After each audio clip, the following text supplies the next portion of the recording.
Okay, so the first thing that I need to do, if I look at my design here, since we're going to get started, is we have a couple of projects to scaffold. The first one is a static content site for our landing page here, and then we're going to add in the identity server. So in my ASP.NET Core Web Application, I'm going to create a new one, and I'm going to put it here in my proper location.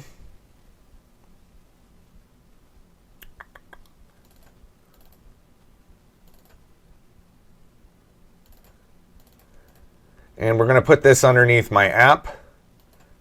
And the first bit here is going to be clients. The second one here is going to be domain. The next one here is going to be modules. So inside of clients is where I'm going to make this, call it the Monitaur dot landing. And we'll create that. SignalR can do polling, server-side events, and WebSockets, lots of different options. Yeah, I've used SignalR before, so we may use SignalR just for that. But it would still be nice because, like, let's say that I wanted to use this plugin in an application, but I didn't want to have a SignalR instance with it. So the most vanilla way would just be using the HTTP client to issue that out to the web API. And we can do that with a token from the identity server using client credential flow. So in here, .NET Core, let's go ahead and use 3.1 for this one. We're going to use my model view controller model for it. We want to configure it for HTTPS, no Docker at the moment, and our authorization will set it up for individual user accounts because we're going to be using the identity server, which doesn't include ways to create accounts. So let's go ahead and start to modify the structure here. I'm going to add in a new folder. I'm going to call it clients, and we can bring this one here. And I'm going to change this to be called web apps now in here.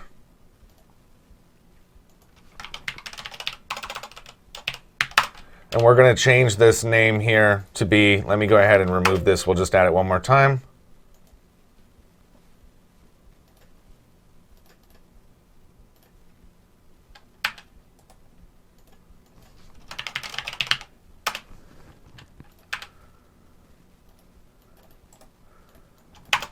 And we're going to call this the Monitor.webapps.landing. And we'll make that 3.0 with individual accounts. Create it. Okay, the next one that we want to create is inside of my main folder. We want to have a new solution here called domain, or a folder. We want to have a new folder in here called modules. Okay, I also need to have here a web API and a Angular app. So let's go make our Angular app. So I'll open up my new Visual Studio Code instance.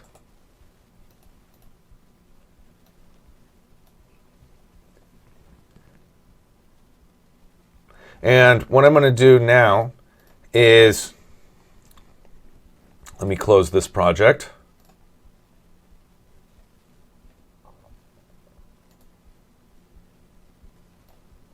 And we're going to open a folder, which is going to be in the same location. Companies, Pixel Horror Studios, projects, the Monitaur source, app. Now, it looks like I've messed this up just a little bit, which is why I'm glad I caught this so early. Because in here, we need to have one that's just called backend, which is these three. And then we also want to have one here called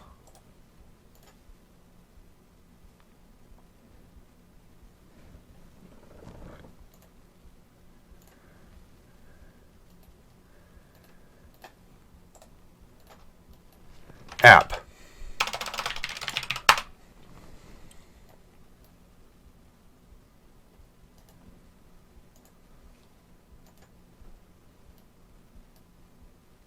Okay, so inside of app here, I'm now going to go and look at my Angular Tour of Heroes, because this will show me how to start this. So when I go to my getting started, I want to jump in here and we can do a ng new, and my application is going to be called the Monitaur. And we'll scaffold that. Yes, we want to add routing. We'll go ahead and just use, well, we could use SCSS in this one, or we could use SAS in this one. We use SCSS, okay? And here is our application being scaffolded right now for Angular. Beck says, this is a cool project. I was thinking something similar for our work that has many web services APIs that I'd like to monitor, but also report back some statistics like how many calls, durations, and other statistics. You're already giving me ideas for that. Thanks. Yeah, no worries. Yeah, we could definitely add something in here for statistics. So we could add in here ping and statistics.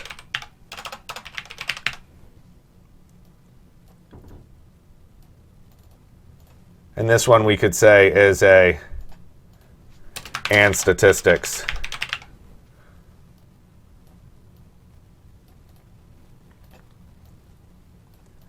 So maybe when I receive the data here at the web API level, well, we'll think about that for a little bit. So over here, it added it. So now we need to do a npm audit fix, and then an npm update.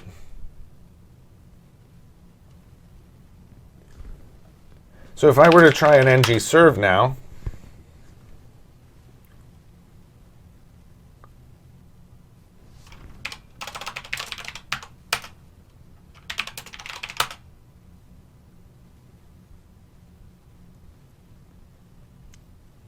we can see the project is compiling.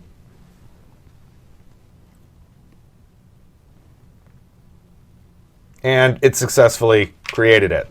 So what we're going to do is go back to our Explorer view.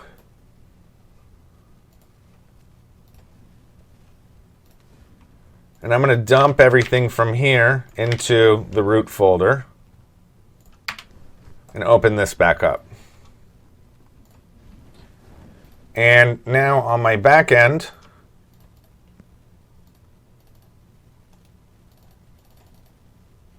we're going to move this thing to be here.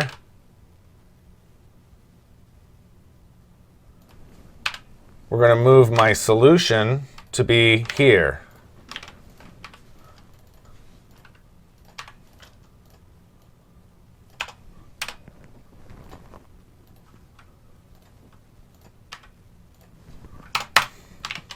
Okay, and now we're in business with my structures. So here is my Angular app ready to rock. And over here, we just have added our one web app, which I'll re-add.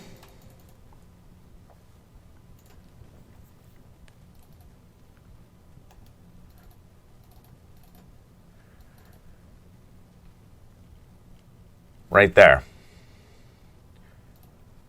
And let's rebuild it. So the next one that I'm going to add in here is this IdentityServer4.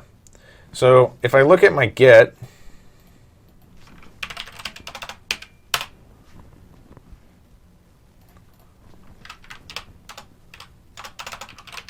I have a boilerplate up here for Angular 4, IdentityServer4. So we're just going to clone this and download it as a zip. And now I'm going to bring in my identity server here.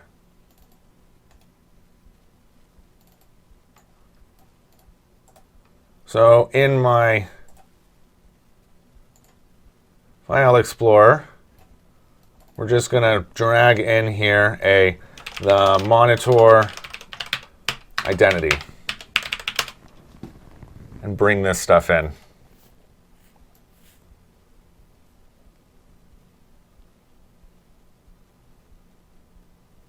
Okay. We're also going to need to have another one. So let's bring this in here as this identity server. And we're going to uplift my framework to 3.1. And we can change the name here to be the monitor.webapps.identity. The next one is we need to have a web API. So I'm going to make a new project here.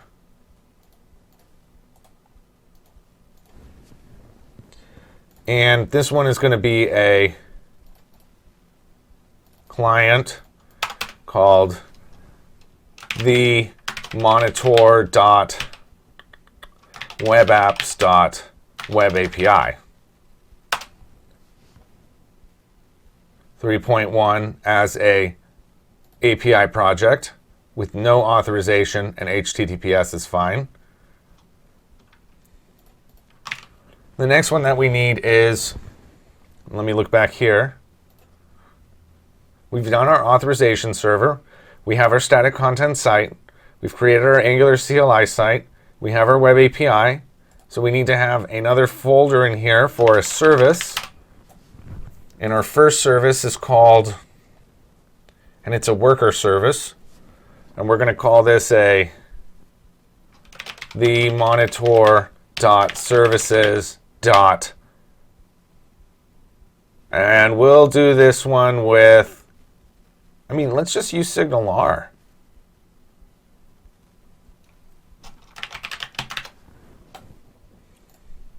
Connect. And we're in 3.0, no authorization, and no Docker.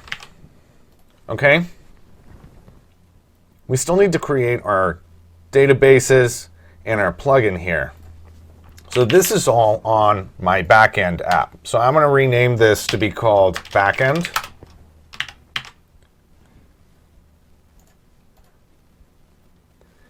And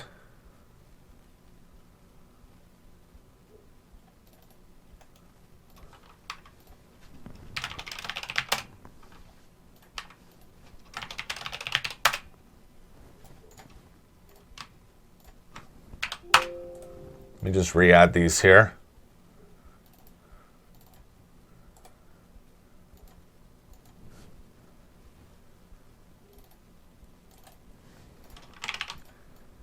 And we should be good there.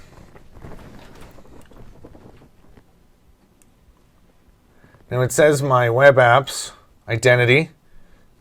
We're going to uplift all of my NuGet packages.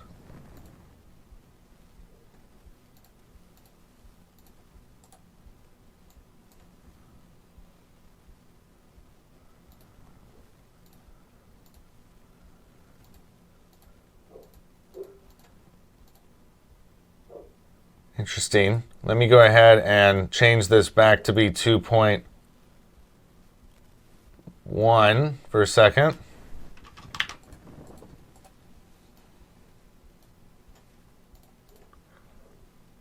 And then we're going to select all the packages. And we're going to update everything.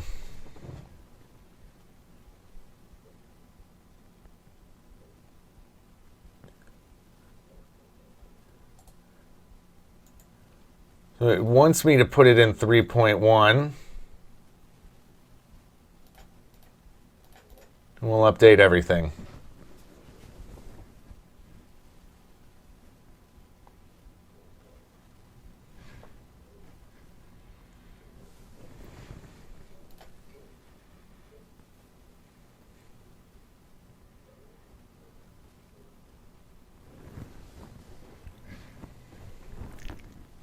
Give it just a second here.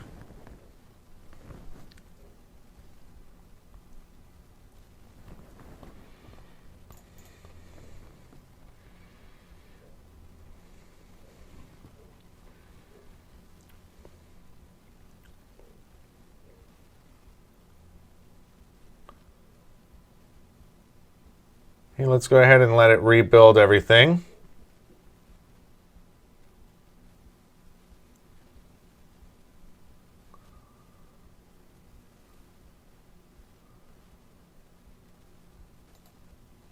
So it wants me to uninstall this one.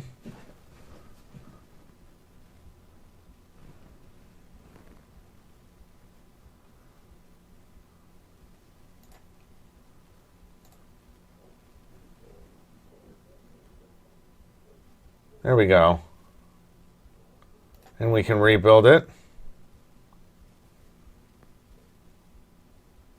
Okay, almost everything succeeded. It says here it doesn't have a identity database context, so it needs this Microsoft ASP.NET IdentityServer4. So let's go ahead and add that. Or Entity Framework Core, pardon me.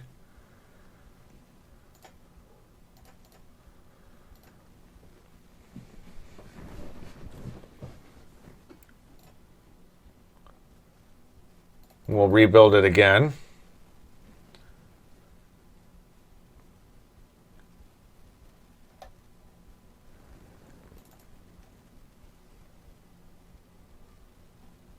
Hey, it says it can't find my use SQL server. So let's go ahead and add this one.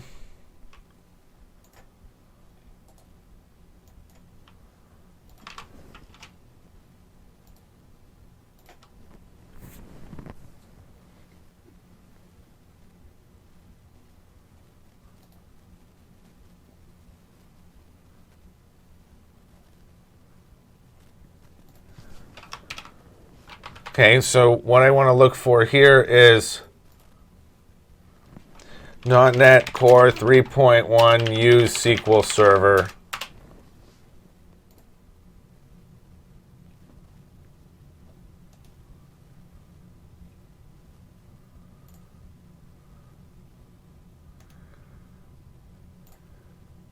Here it is. We want this one. This is going to be a Microsoft.EntityFrameworkCore.SQL server.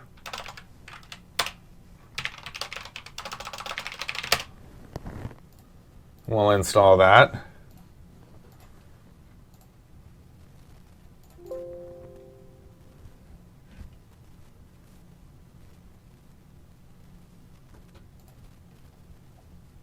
Okay. We'll rebuild.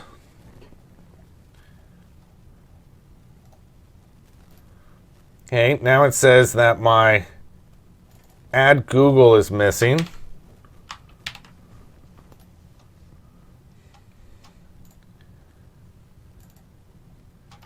You can get rid of that.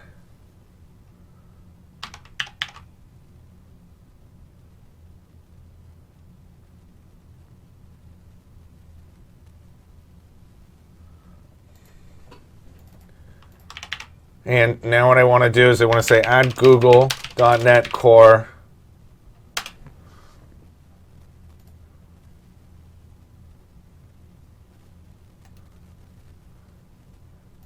NuGet here.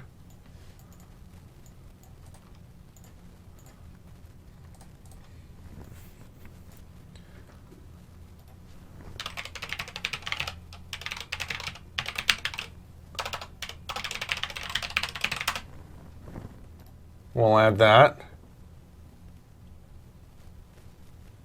Yeah, they changed the packaging for .NET Core. It makes it hard to build .NET standard packages too. Yeah, this is my first 3.0 app, or 3.1. Okay. We need to add Facebook.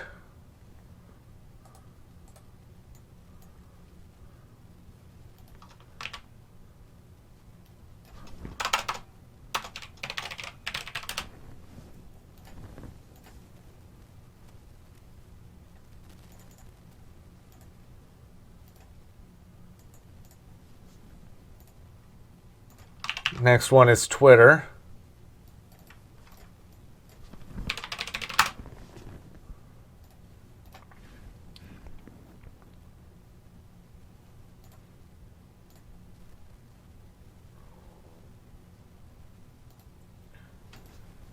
The next one is Microsoft, which is not there.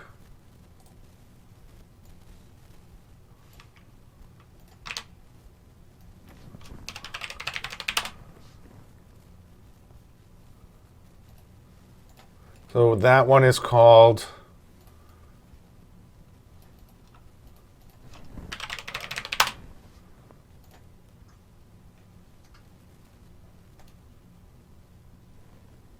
Add Microsoft Account.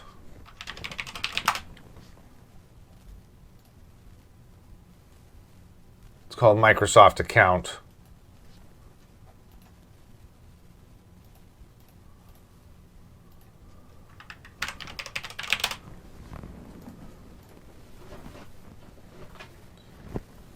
And the last one is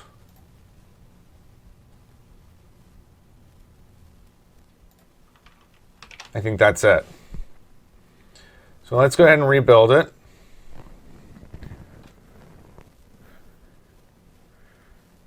And everything is successful now. This is great. So inside of my identity server, let's go ahead and start gutting it. If I look at my program, I have this OpenDJ auth thing. I'm going to say that all of these are going to get converted to the monitor.webapps.identity. And let's do this for my current project.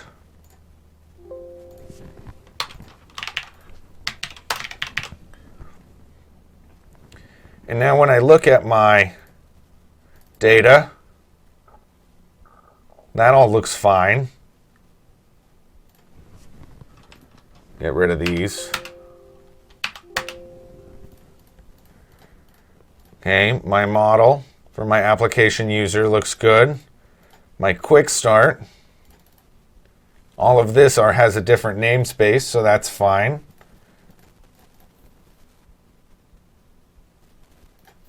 My views look fine, so everything looks good.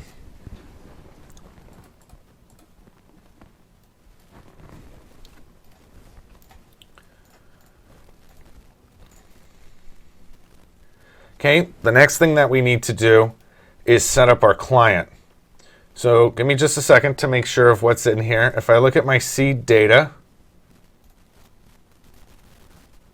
this is where I can add my user information.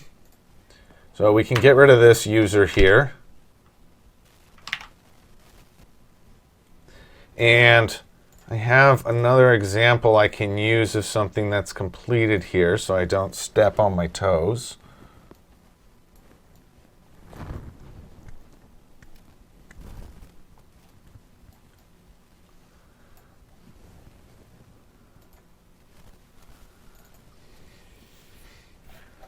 So down here, I don't want to do it this way. I want this to be my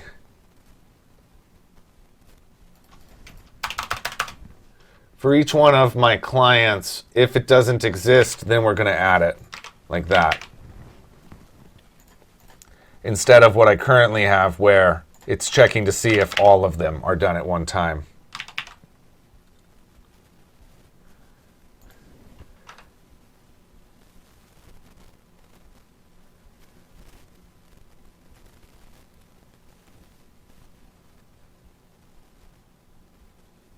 Interesting choices here. Okay.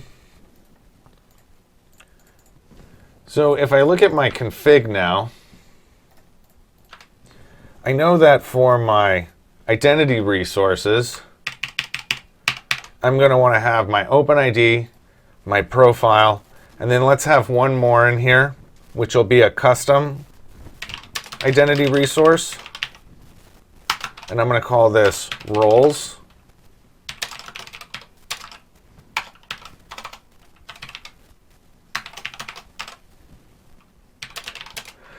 And I want to pass in here a JWT claim types called role.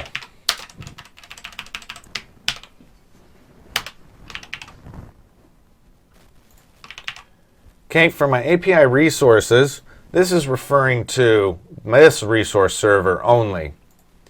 So my API resource here is going to be a new API resource, and I need to give it a name here, so we can do this in a different way.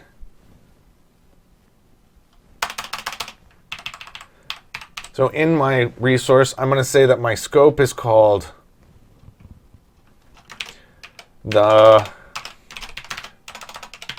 Monitaur.web API. And it's a scope, so let's make it all in lowercase. The first is a name.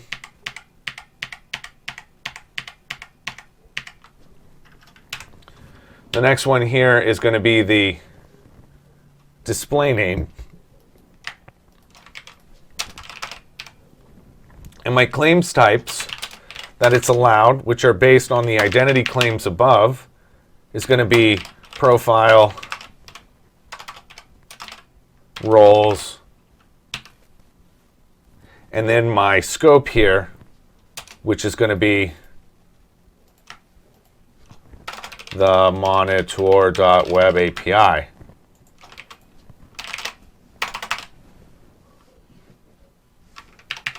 And we can also give it here an API secrets,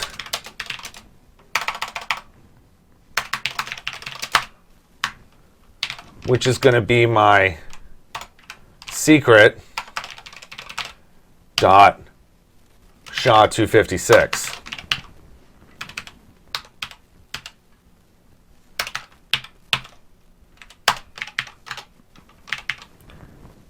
And that's it.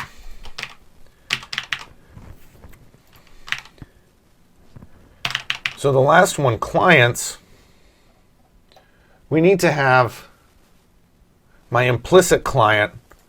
So this is going to be my Angular CLI client. So my client ID here is going to be called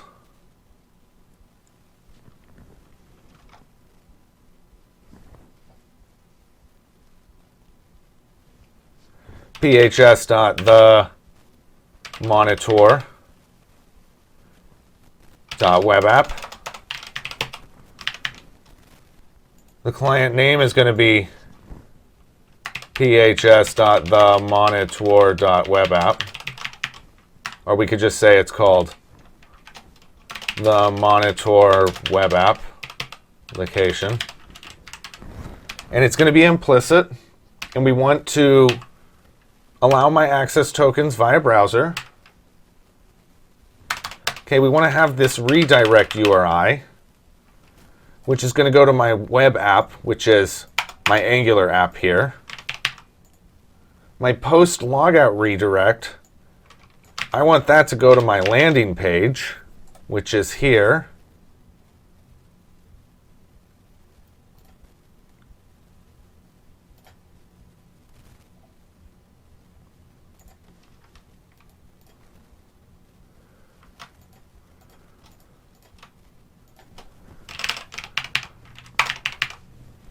And then we need to have a logo URI, which we don't have at the moment. I have my allowed CORS origins.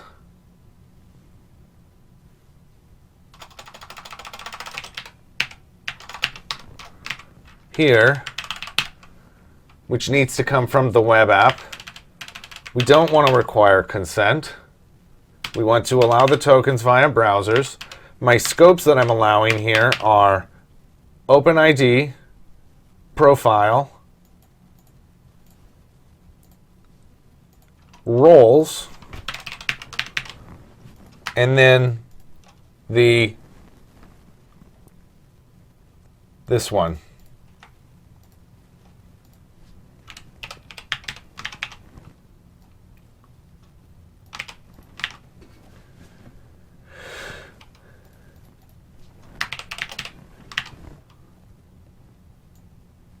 And we don't want to allow local login at this time. We also want to have a client URI, which is going to be equal to my web app URL, which is this one.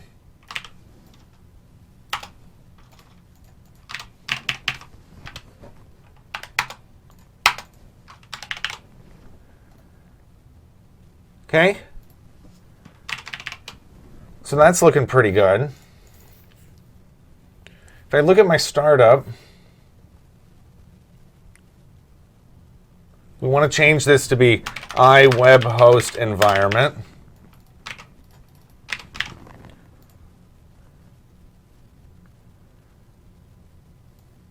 Looks like I need to point this thing in a connection string here.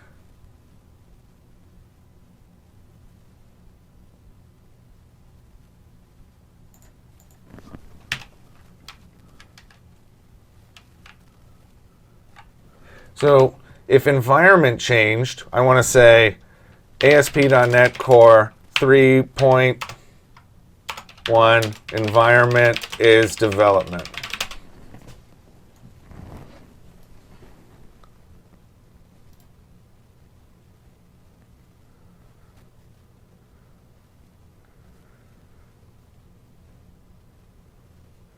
It says it comes from hosting, which you already have.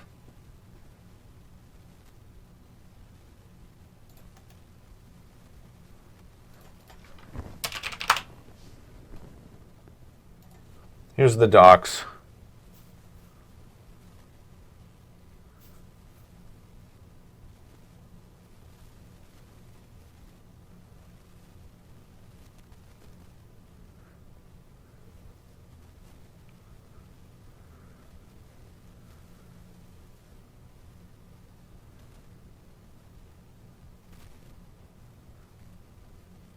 Environment, iWebHost environment.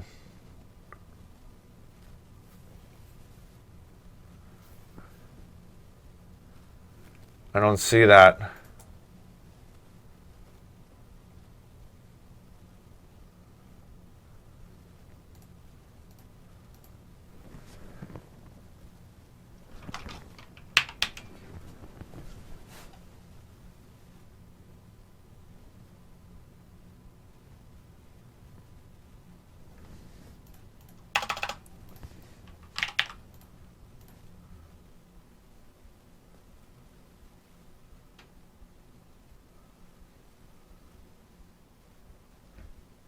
And this just says that now I'm supposed to do this as a use routing. And then do a app.use endpoints with my endpoints being map razor pages.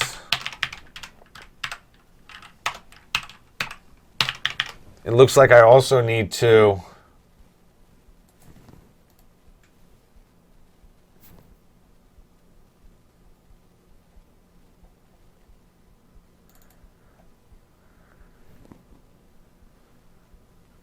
in my configure services, I used to have this add MVC, so we get rid of this, and now it's a services.add razor pages.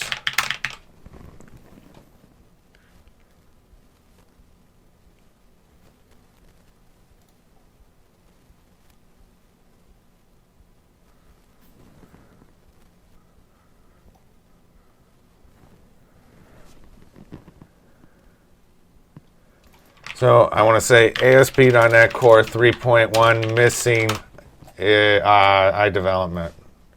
There it is.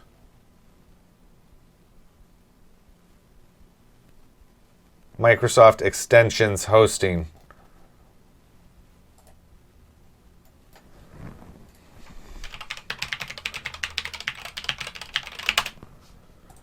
This one.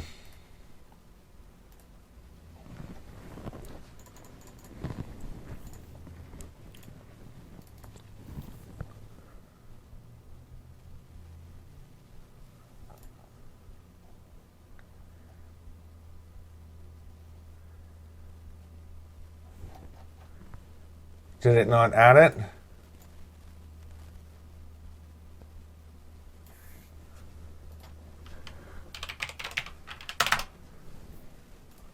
Says it's there.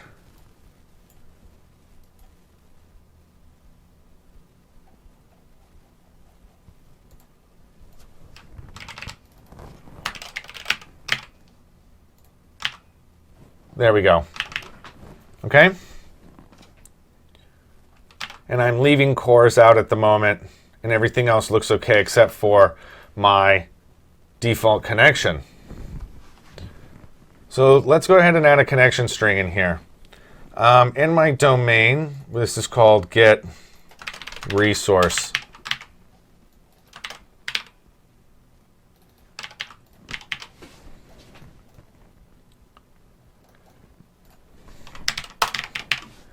So let's add a connection string. So what I'm going to do for this is in my domains, I'm going to add a new class library.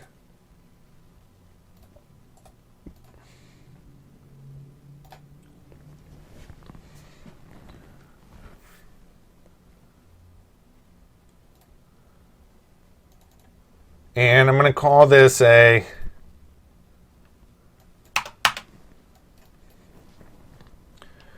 the Monitaur.domain.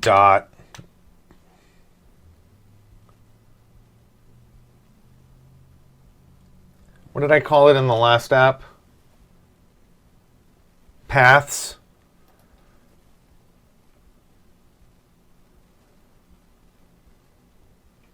I'll call it variables. And in this, we can make it a static.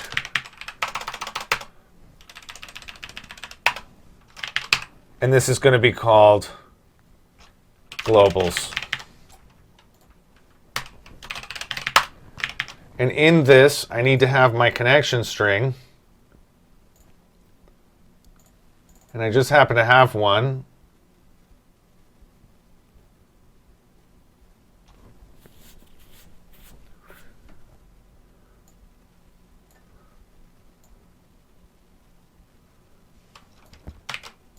Here.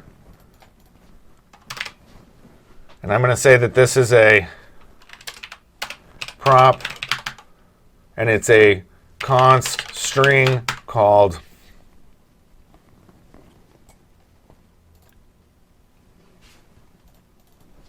connection string identity.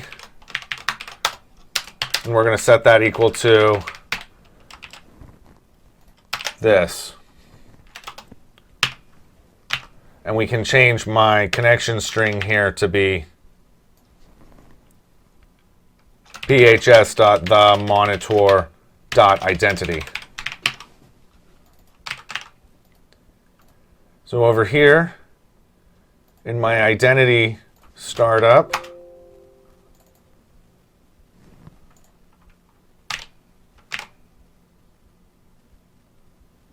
I can get this as a globals dot. We can add a reference.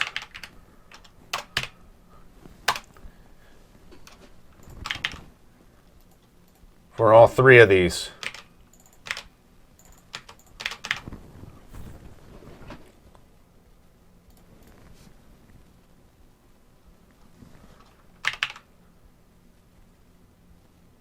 Now, we have a couple other things we need to do in here for my identity server.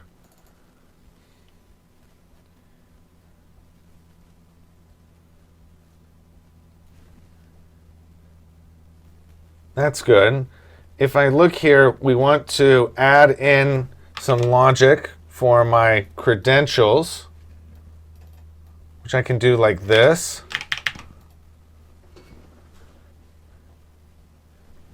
And then I can add a new class in this thing called constants. And this can be a static. And then we're going to have a public constant string called certificate password.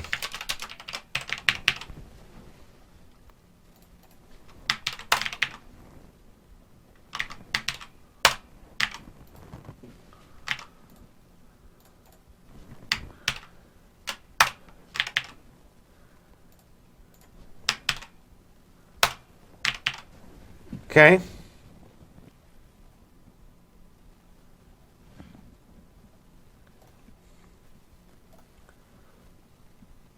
Just another second as I look at this thing.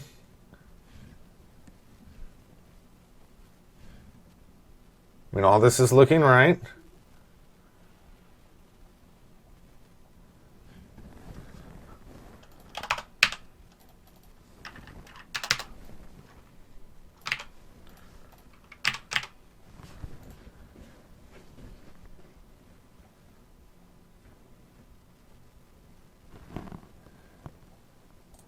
And it does not appear that I have a CORS policy for here. So that's good. So we can get rid of my CORS policy here and here. So now what I can do is I can start to move some of this stuff out to my globals. So if I looked at my config, and then I looked at my globals, I know I'm going to want to have a public const string for the Monitaur scope. We're going to say scope web API, and that's this.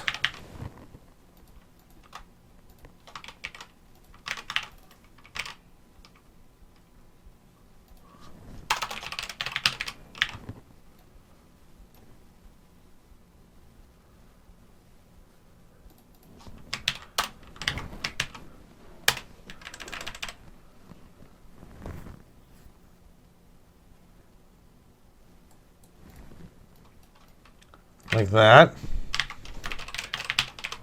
And then we want to have one here for the, we're going to say that this is Web API scope.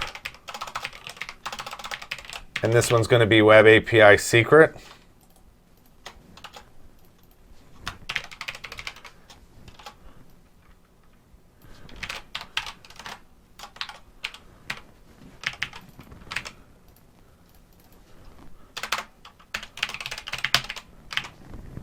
Okay.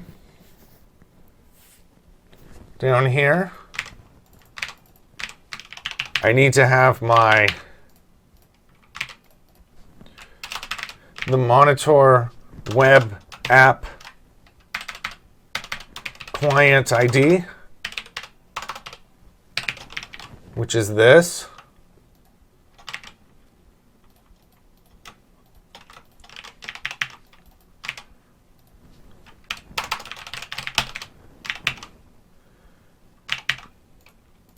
I want to have a web app URI, which is this.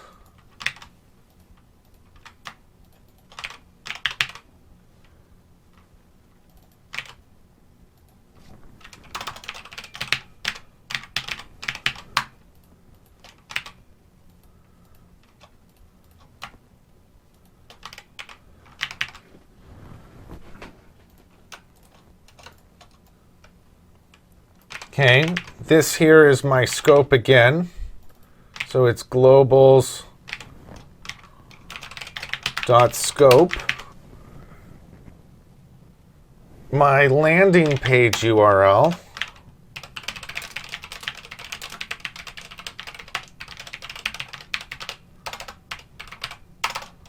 is this one.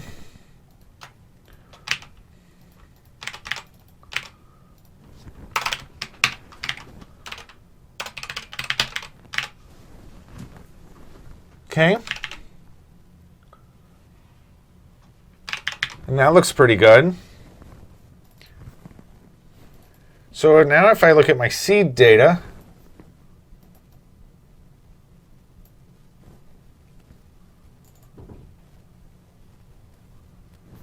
I have my persisted grant.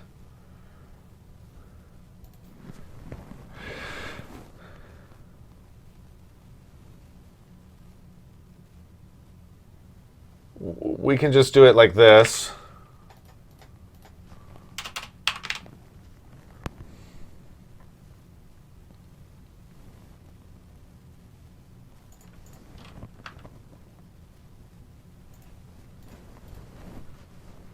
We're going to look at my data in here and get rid of my application database context.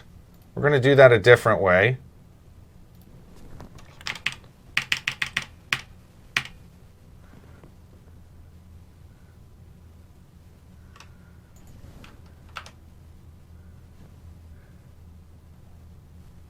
Where am I calling this from?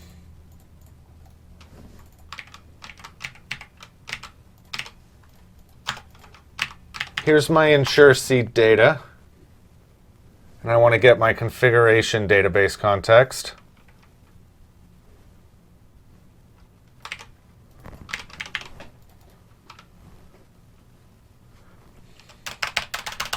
And now what I want to do is I want to get my user manager.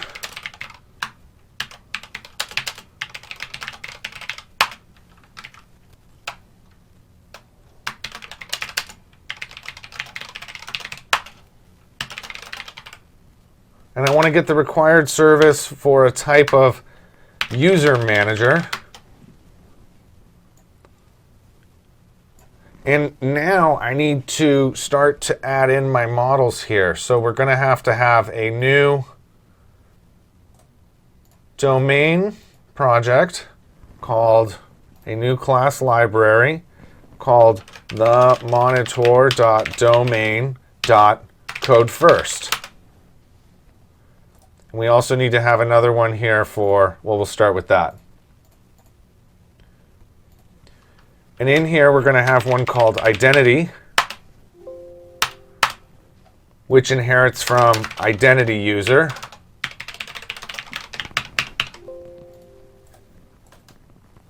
And in here, we want to have my ASP.NET Core.identity.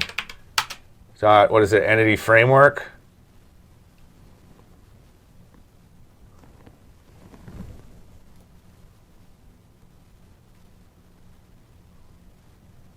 Just identity.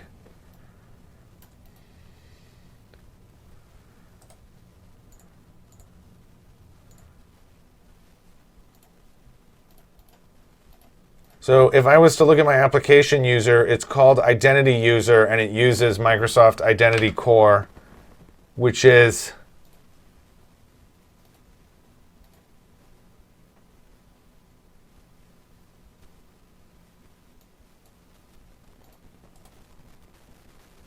this one. So we can add in on this Code First project ASP.NET Core Identity Entity Framework Core. And there it is for 3.1.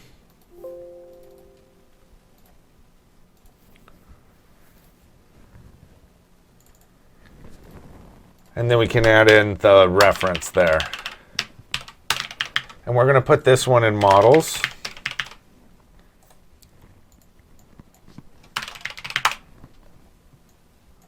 And now I want to have one more class in here for my identity context. And for that one, I want to do a identity DB context of my identity.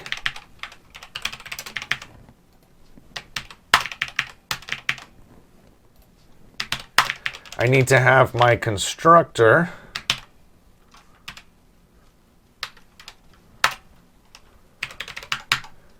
which needs to pass in a DB context options of identity context called options as a base of my options.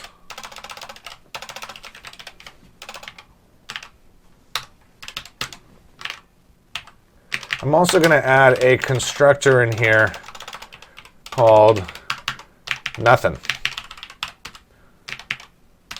We want to have a protected called on model creating,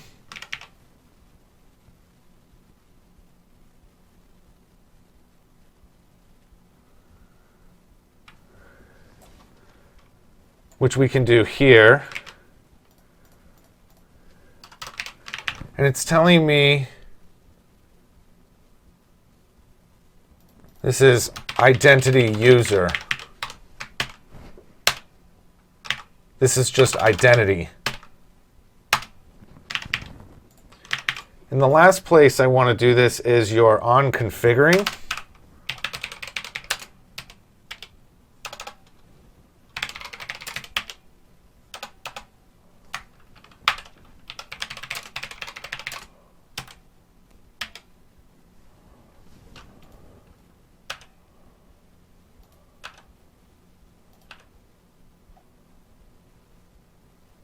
It's not there anymore. So if I look at my ASP.NET Core 3.1 on configuring context missing,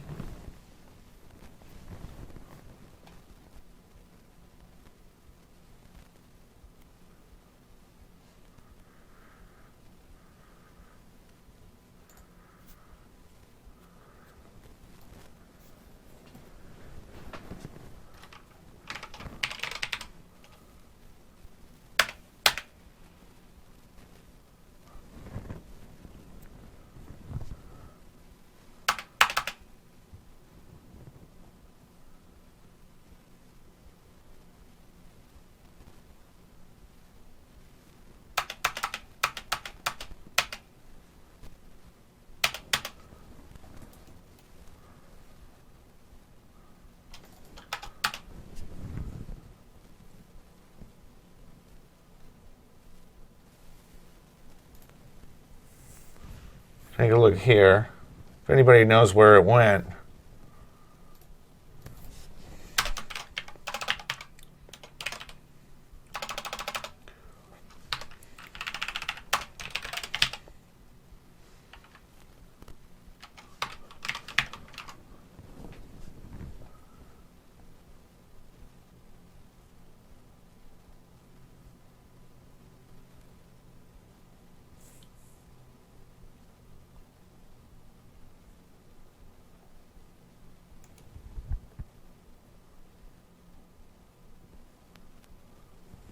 So ASP.NET Core, identity context, identity DB context on configuring.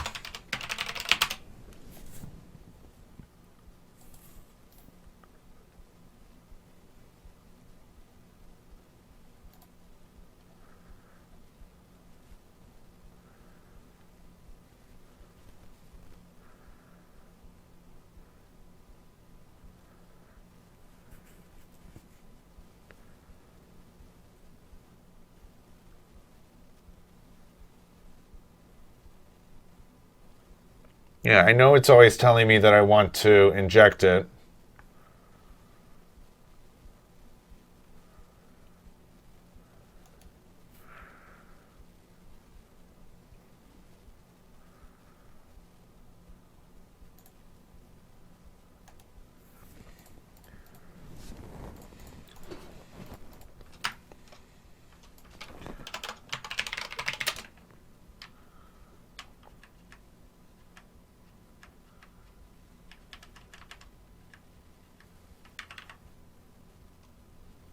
On configuring. Weird. That was totally bizarre. So in here, I can get rid of my base, and I can just set it to optionsbuilder.use SQL server for my globals dot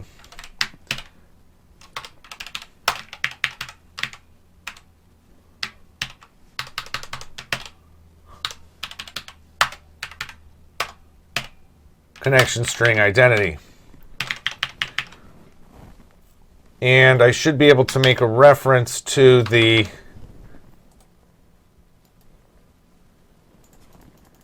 ASP.NET Core.identity.entity framework core.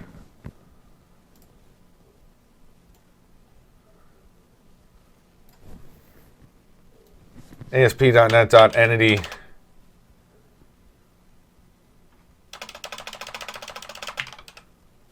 What was the one which was SQL Server? It was under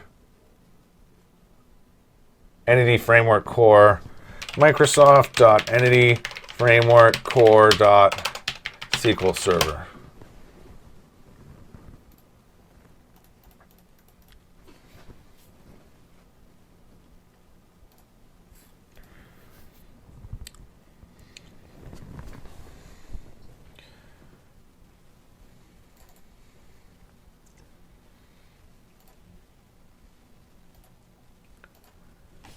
Okay, so that's good. And we'll rebuild. So now in my identity project, I can get rid of this model for application user. And now I can trace these errors. And we can add a reference to code first here. And we're going to ensure seeded data there. And now I'm going to get my user manager of type identity.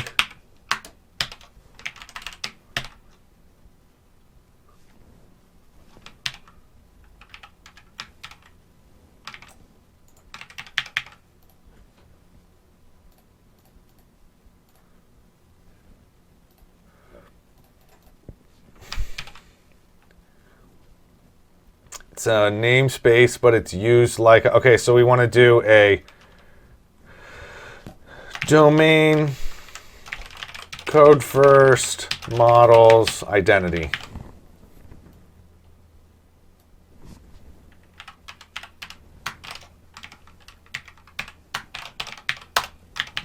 Okay.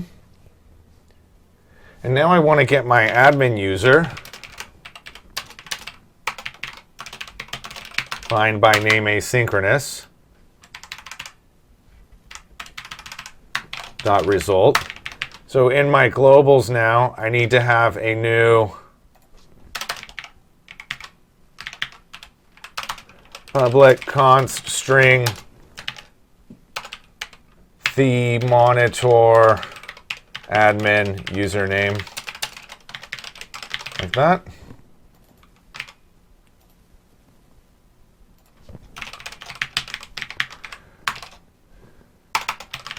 So now if my admin cannot be found, then we need to create it. So when I do that, I'm going to make a new admin model where my username is going to be my globals.username and my email is going to be globals. If I look at this, we want to add a new field in here called AWS SES mail sender name. And this is going to be a webmaster at the monitor.com.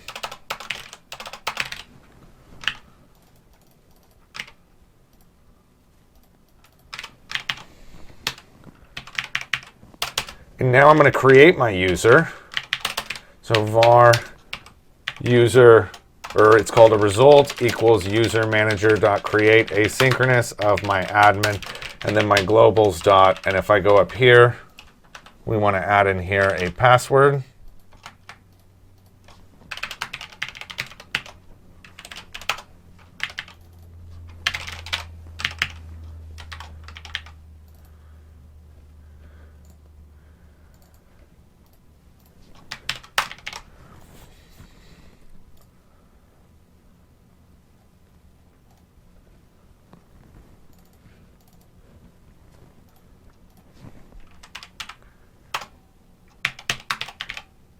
Okay. And so if my result didn't succeed,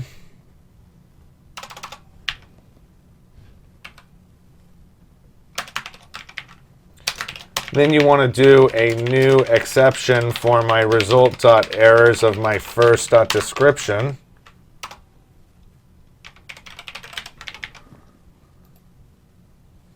This needs to be a result because we're doing this synchronously.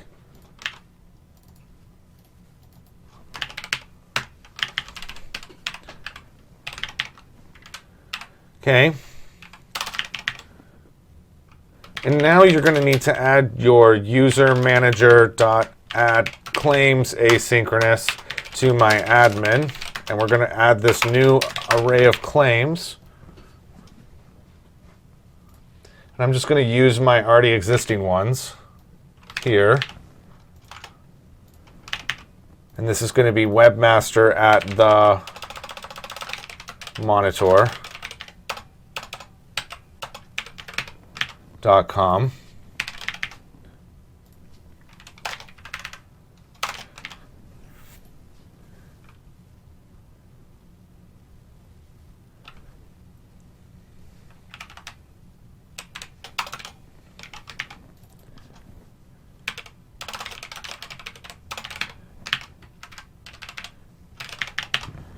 And then this one's going to be your role.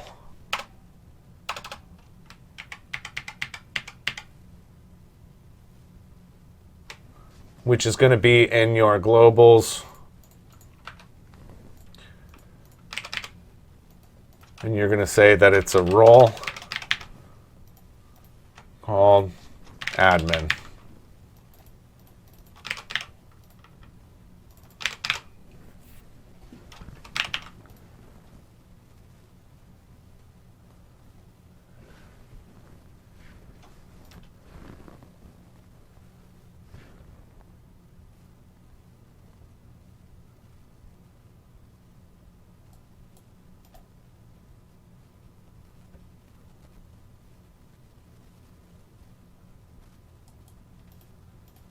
Second.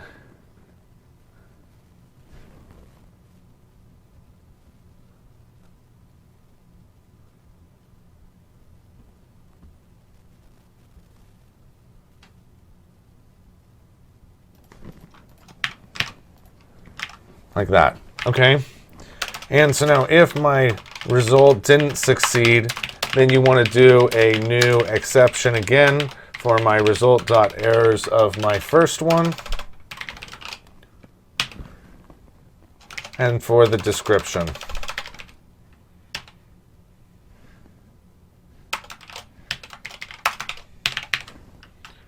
And then we're going to do a console.writeLine here called admin created.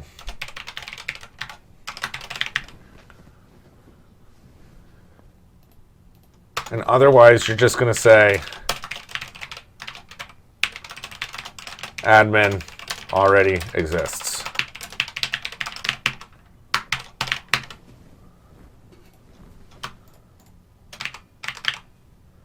And then we're going to do our done seeding database. So that's done. Our seeded data is done.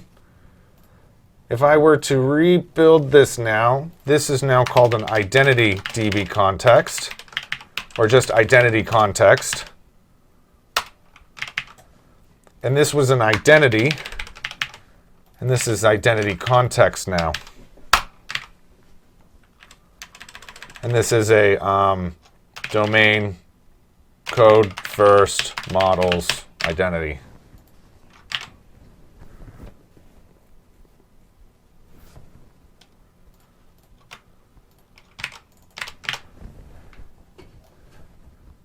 Look good? Let's do a few more here with the globals.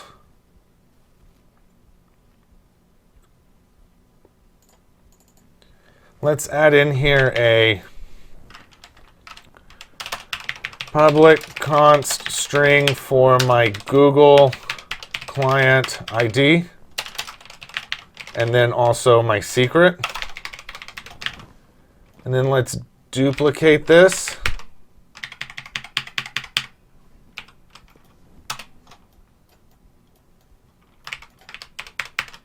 For Twitch,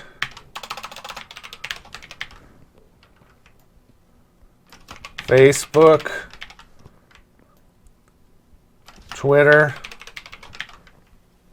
and Microsoft.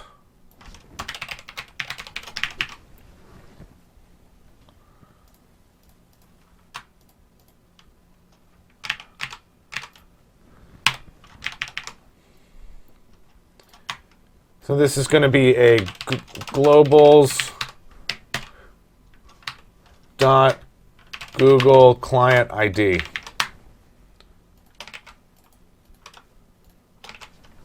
Secret. This one is Twitch.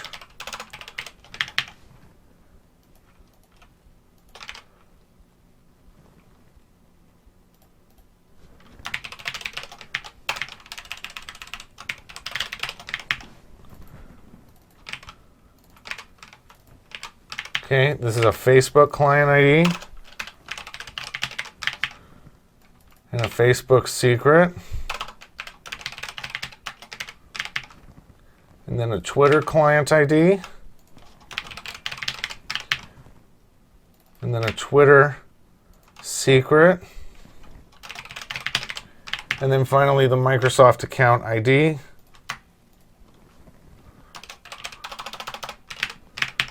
And the Microsoft client secret.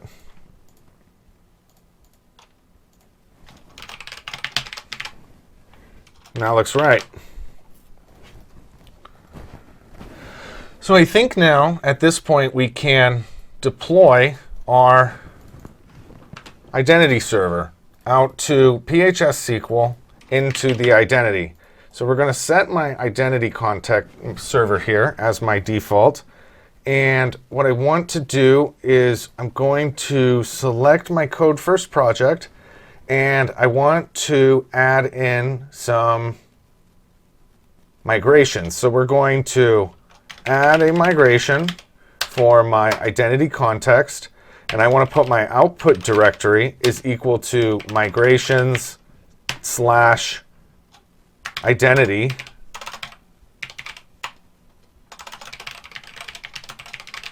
And I want to call this my init. And I'll do that. It says my build failed. Well, that's not too bad to fix it. This is just inside of the quick start. It needs to be now my domain code first models identity.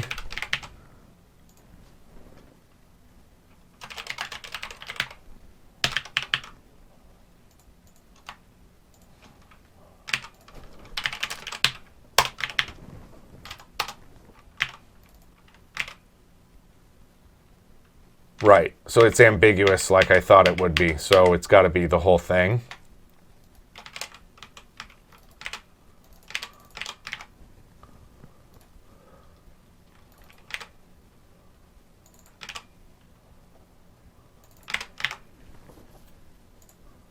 Okay, we'll rebuild it.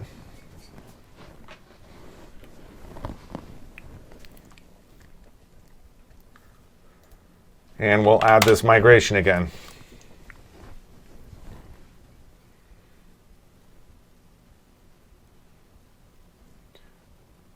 It says more than one context was found.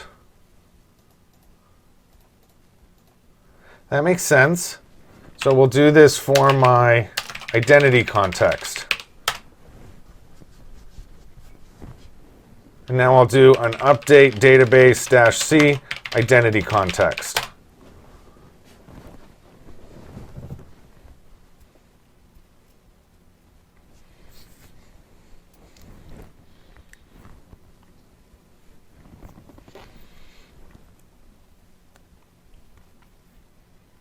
Give it a second to finish.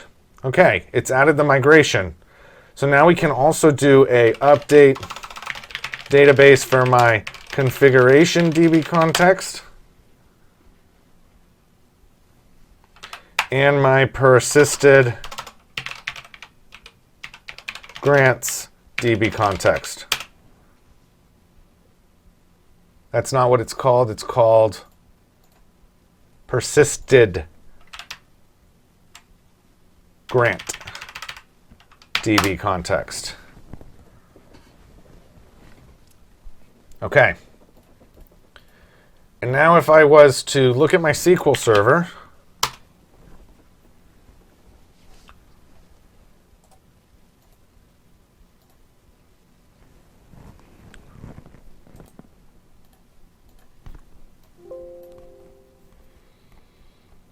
give a second to log in here.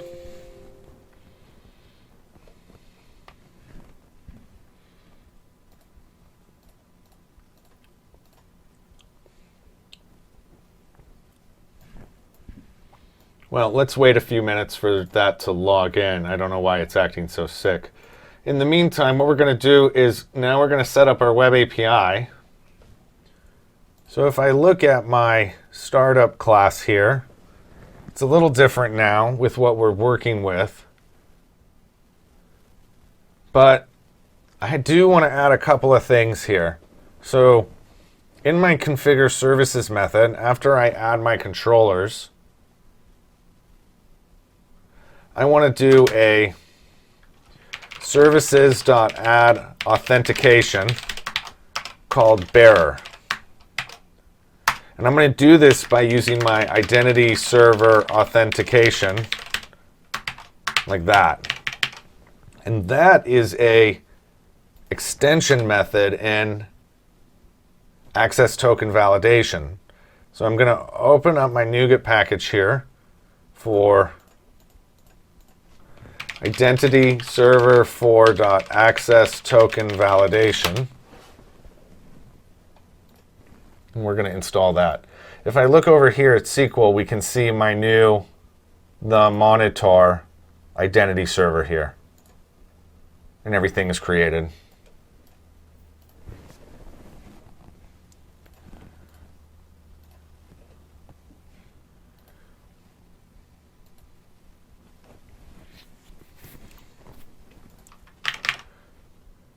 Now there's a couple more things I want to add. In code first here, we need to have our database context. So I'm going to add a new class called application database context, which is a DB context. And I can pretty much just copy this one here.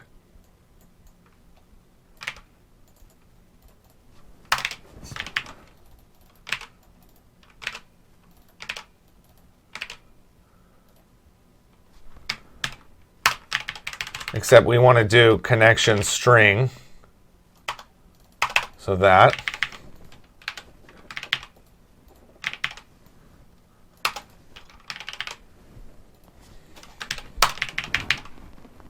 Okay. And so above this add controllers, let's do a services.add_db context.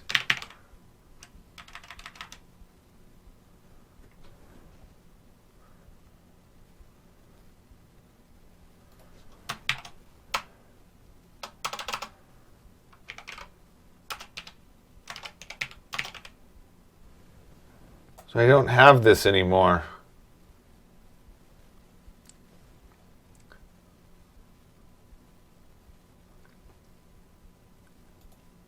So if I look at my landing page, it's right here. We want to add in here Entity Framework Core.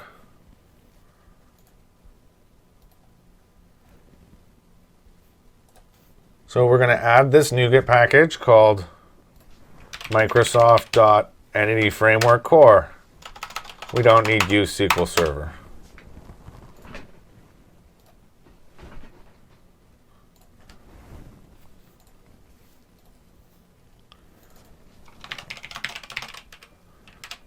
And we're going to add this DB context here called my application DB context.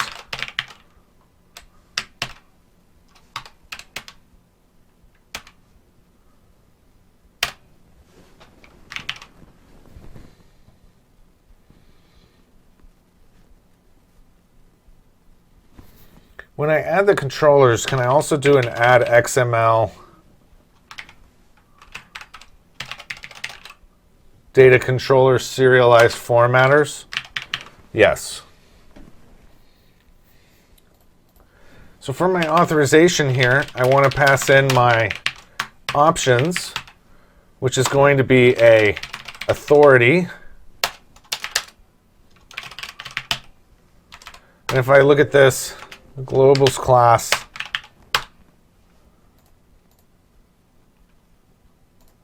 I need to have a identity server URI, which is 5,000, right?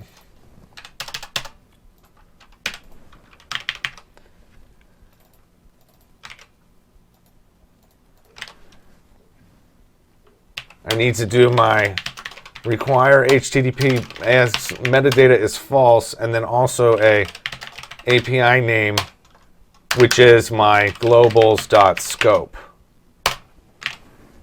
And that should set up my bearer authorization.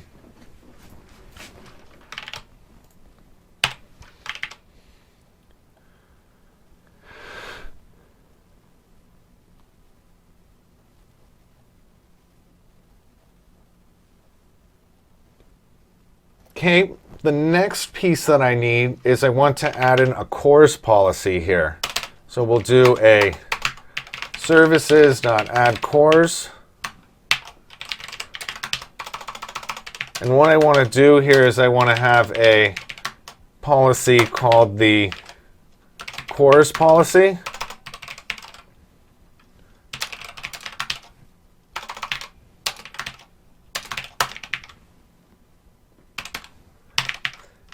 And when we do this policy, I want to do it for my builder.allow any method, allow any header, allow credentials that are from my origins of my globals dot.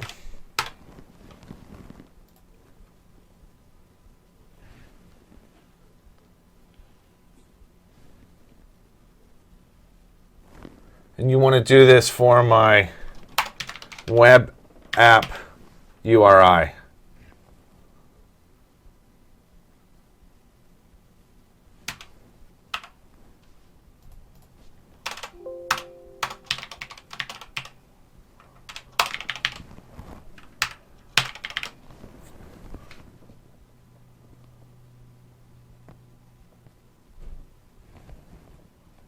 Okay.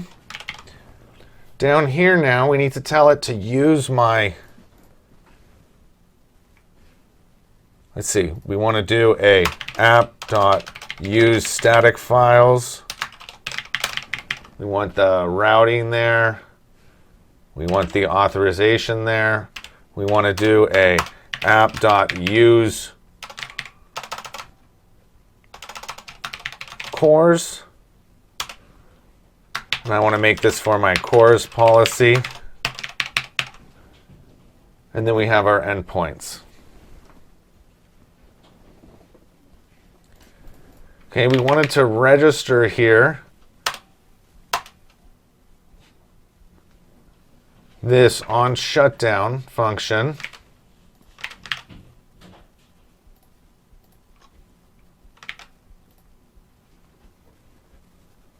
Host application lifetime. And then we want to have my onShutdown method here.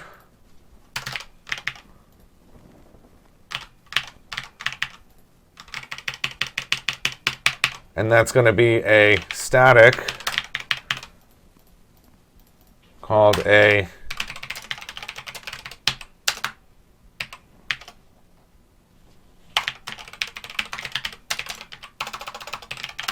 like that.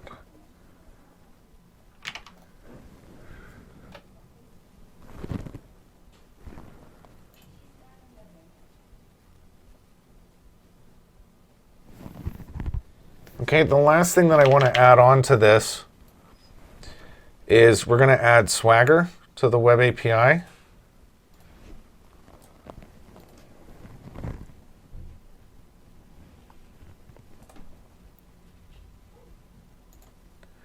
Actually, and if I look at my identity server and I look at my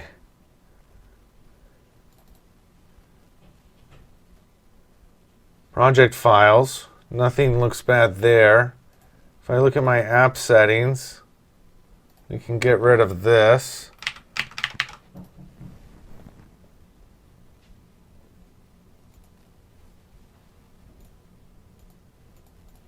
If I look at my launch settings,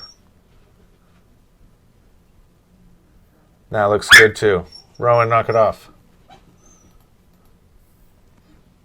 So now,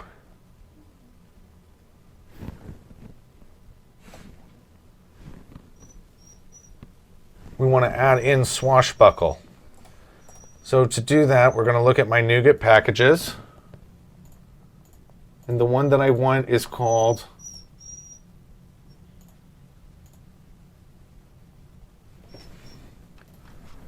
swashbuckle.aspnetcore.swagger.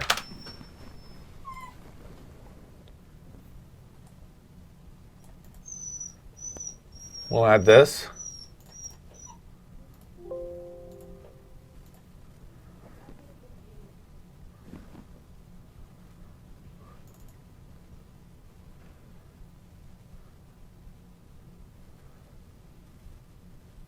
Well, that's interesting.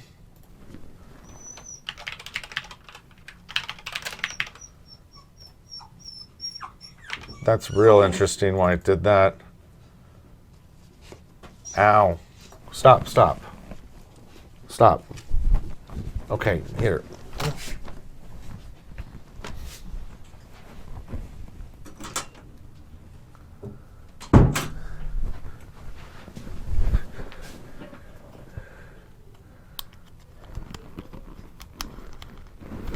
Okay, let me go back here. It says that it's got a few more of these. We'll do an await partial asynchronous.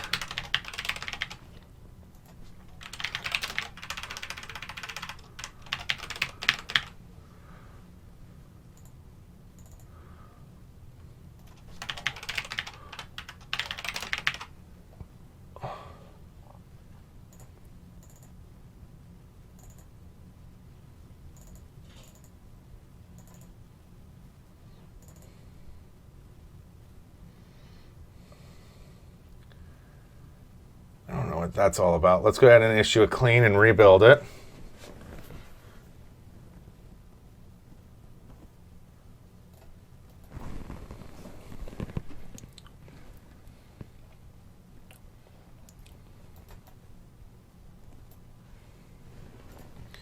And now when I look at my startup class, underneath my add cores, we're going to add in our Swagger gen. So this is a services.add Swagger gen.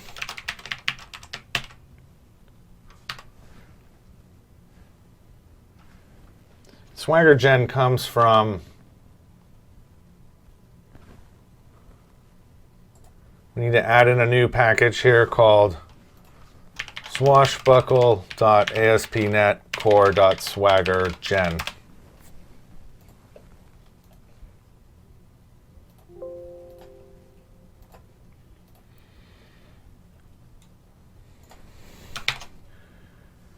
And when we do this, we need to have this new C variable, which we're going to have is a Swagger doc, which is going to be version 1. And we're going to have a new info class on it.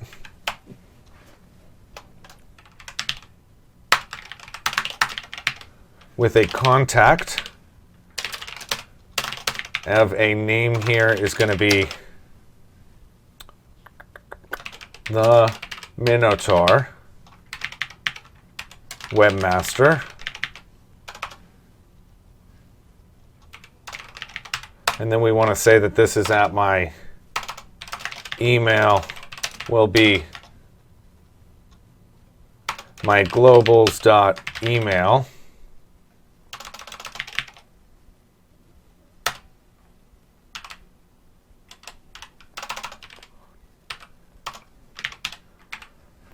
And then the URL here is going to be the landing page URL. Okay. The description is going to be the web API for interacting with the Monitaur web application. And my version is going to be version 1. And my terms of service is going to be my globals.landing page.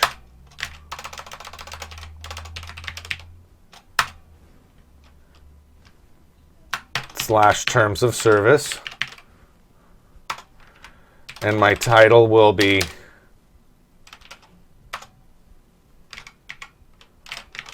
the Monitaur Web API. Okay. In addition to this, we also want to add a security definition.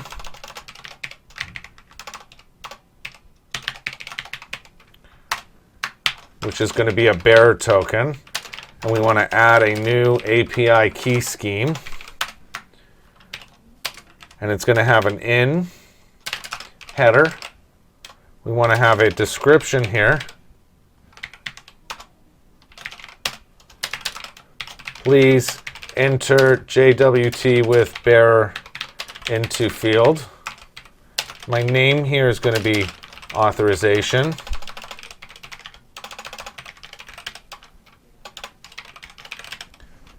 My type here is going to be API key.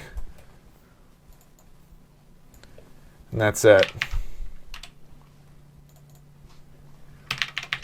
Okay, we want to add a security requirement as well, which is a new dictionary of string and an enumerable of string,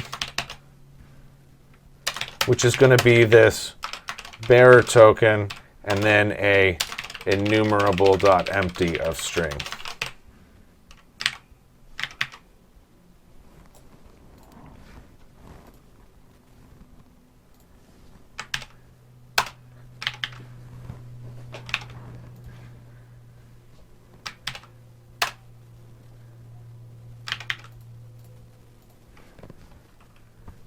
And then finally, we want to have a describe all enums as strings. And then we want to have my XML file. Here is my directory.getFiles of my app context.base directory. We're going to get the asterisk.xml file, and we're going to search option in the top directory only. And we'll do that to list.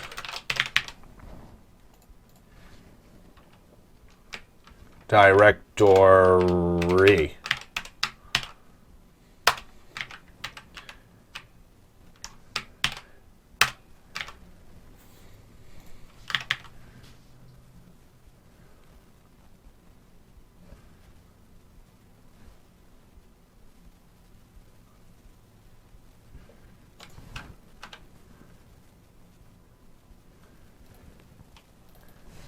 Base directory.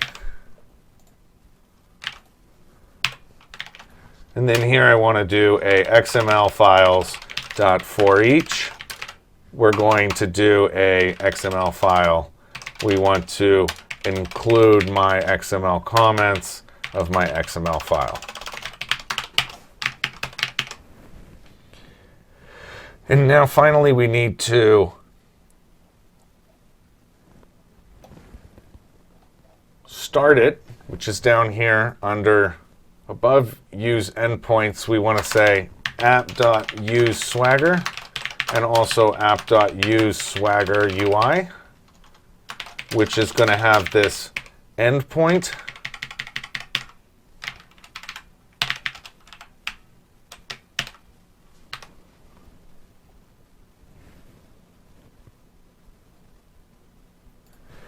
This comes from a new package called swashbuckle.aspnetcore.swagger.ui. We'll install that.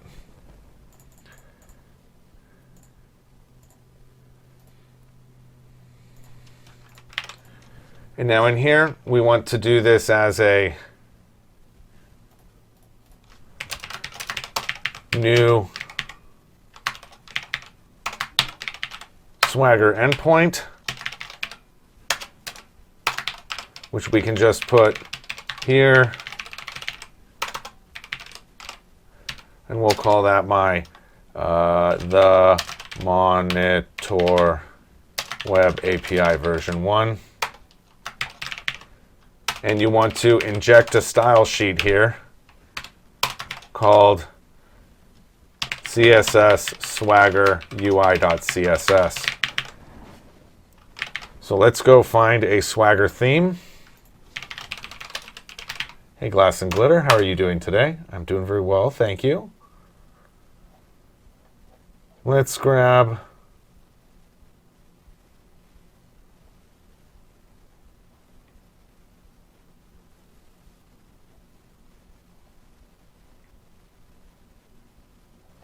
I liked this first one called Material.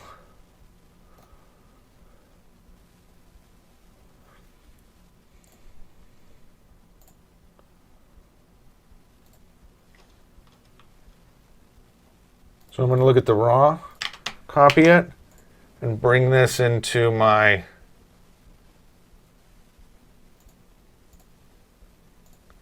root.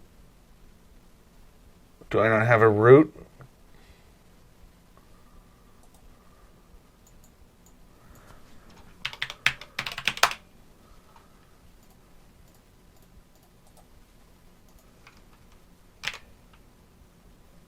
And then we're going to make a new file in here. And I'll make this a text file. Or this is a CSS file.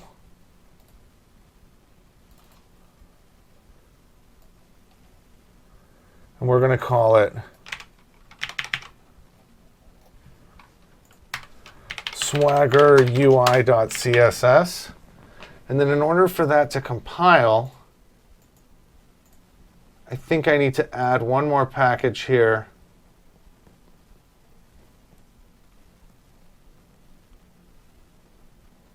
No, I don't think so. I think that should be it. So now what we can do is on the Web API, when we start the browser, we can start it at the Swagger endpoint. And when we start the identity server, we don't need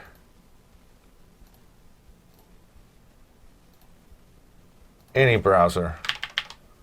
So let's go ahead and start the identity server now.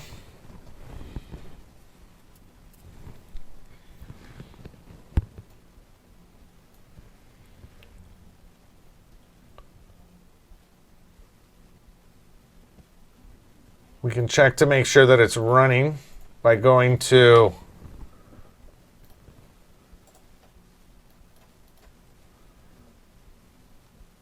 oh, it's at the wrong URL here.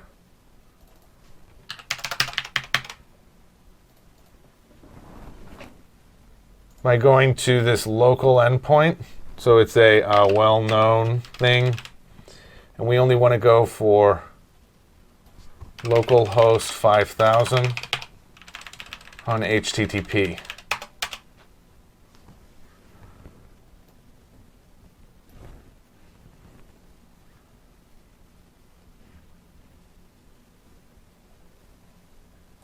Invalid column created.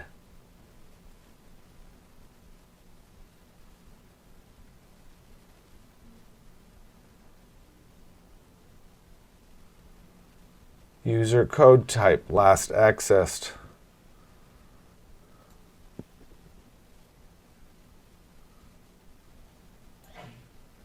So the reason why this happened is because we're using old migrations in here. So we'll get rid of the identity server. And up here in my data migrations, we can get rid of, let's do configuration DB first. And I can do in my identity, we want to do a add migration. And it's going to be called a configuration DB context. And my output directory is going to be data migrations identity server configuration DB. And then we want to do this as my init.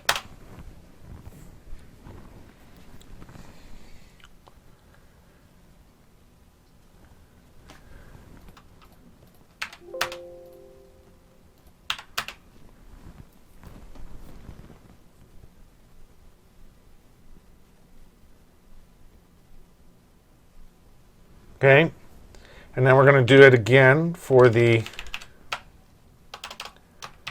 persisted grant DB.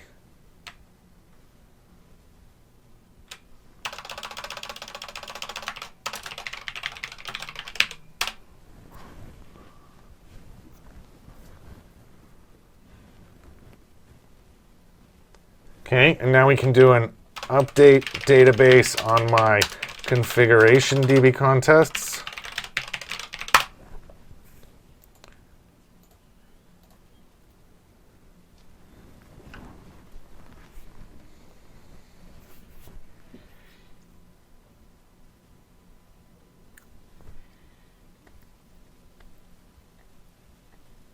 On my persisted grant DB context and on my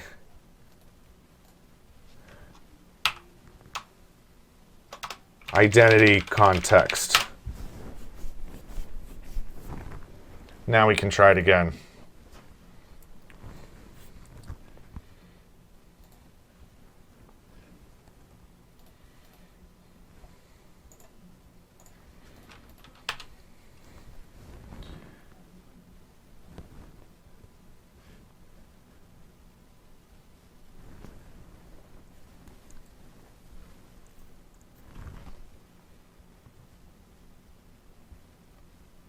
Give it a second to start up.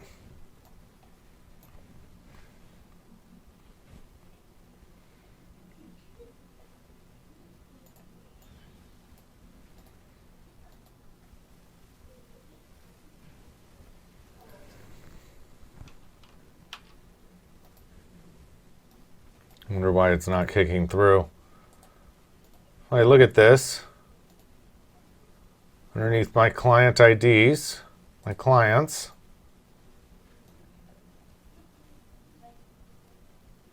I think it's having a hard time connecting to SQL Server. Let's try it again. I'm going to restart my FreeNAS, I think.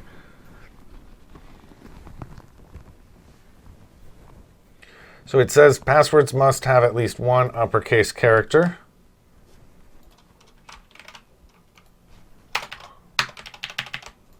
Try it again.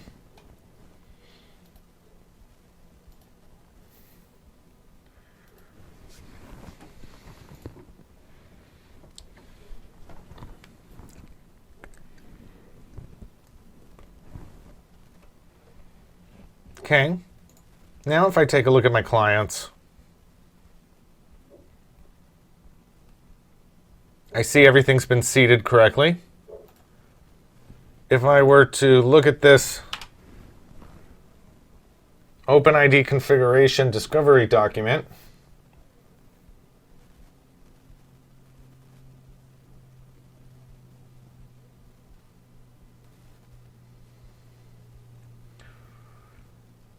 this is bizarre.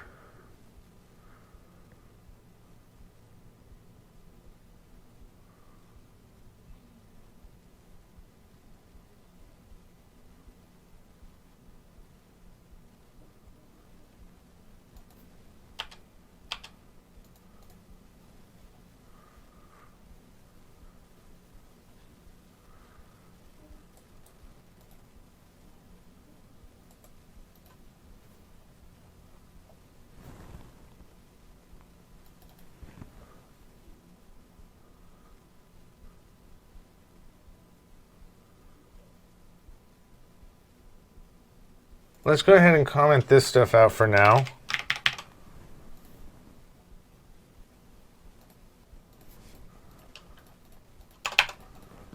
Just try it like that.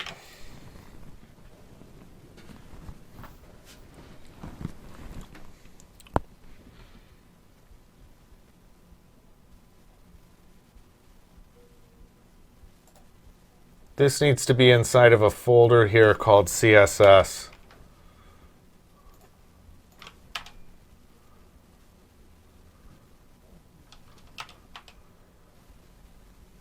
Same issue. No, now it's working correctly. Okay, so that's great. So now if I were to stop this and move this into my CSS folder,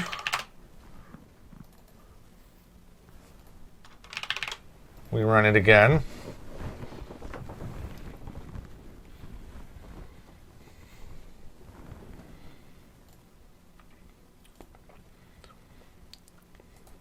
And now what I'm going to do is I'm going to run this web API.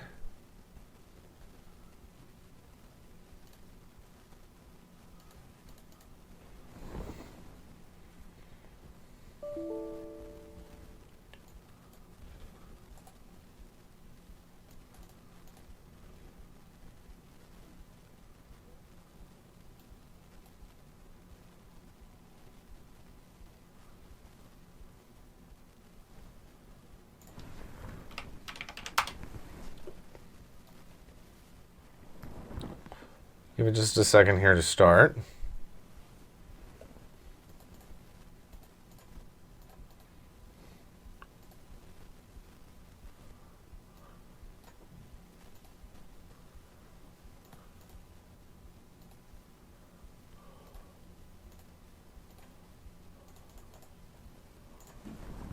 Just a second here. Really is taking a long time.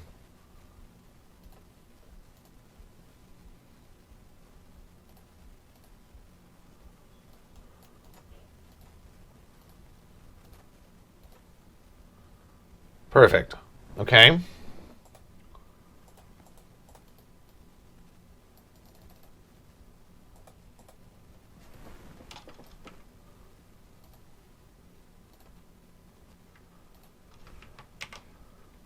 So I'm first going to try to get an access token from here. So to do that, I need to add in a second. We want to add in here under my body a client ID, a client secret, a grant type, which is password, a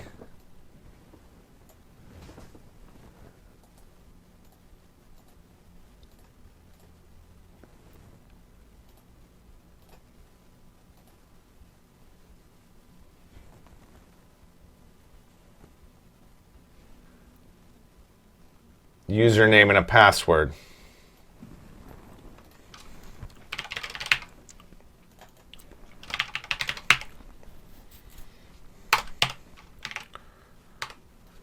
Now we want this to go to my HTTP ://localhost 5000.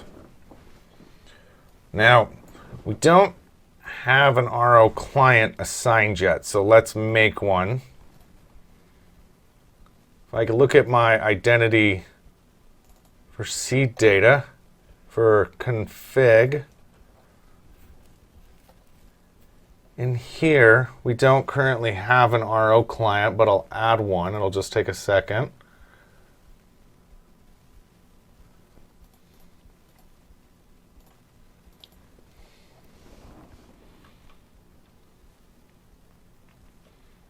Just another second here.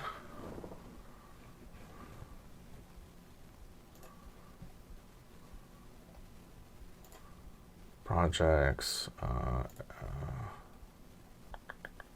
companies, Pixel Horror Studios, projects. There is no turning back. Source, current, backend.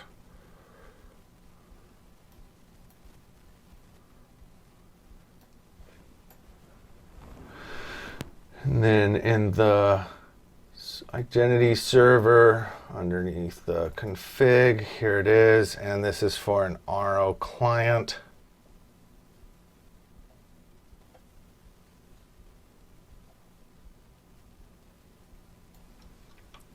Here, we're going to add this new fake client here, which is going to be called temp123, and my secret will just be secret. And my scope here will be this one as well.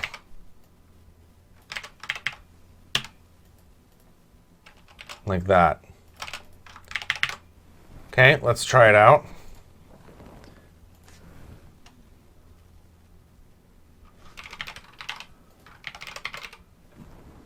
Okay, and my username here is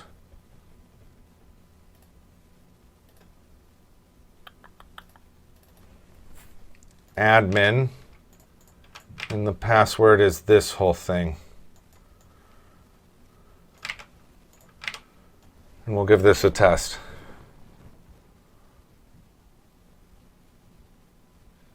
You can see it's acting, it's getting hit over here, and we did get an access token, so that's perfect. So now we can open up our web API.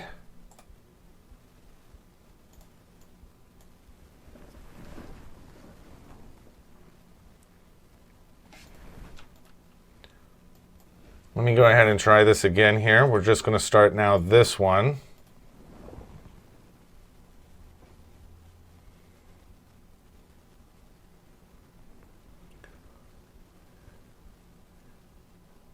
So now what we're going to do is we're going to look at my ASP.NET Core 3.1 could not load MVC JSON options.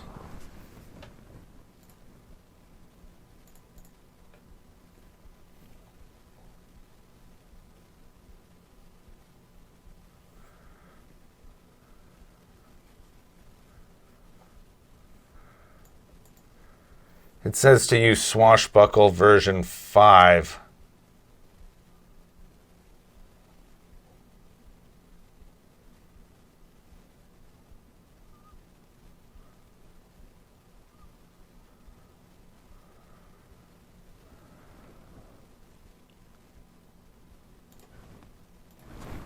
It says to use the pre-release of Swashbuckle 5.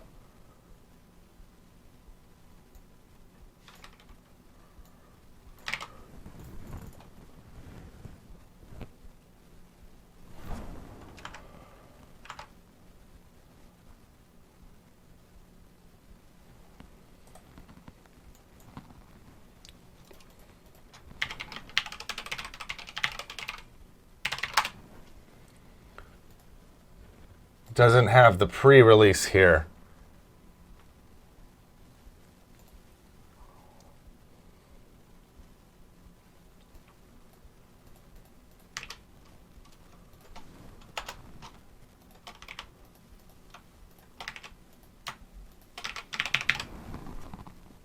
Try it again.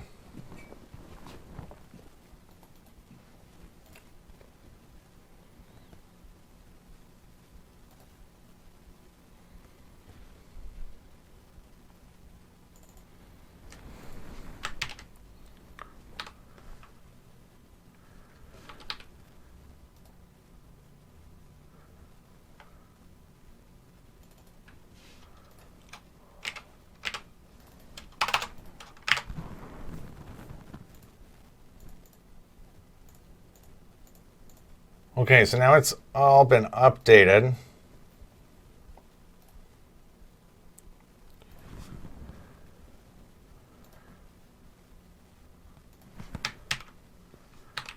So now this one is a new OpenAI API info.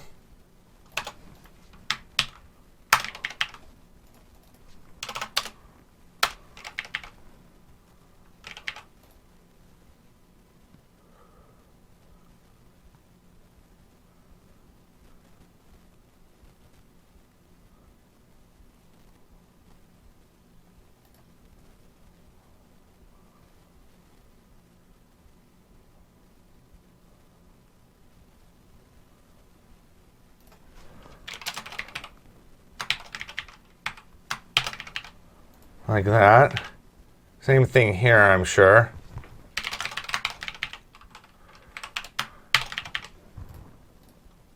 This is now called an Open API security scheme.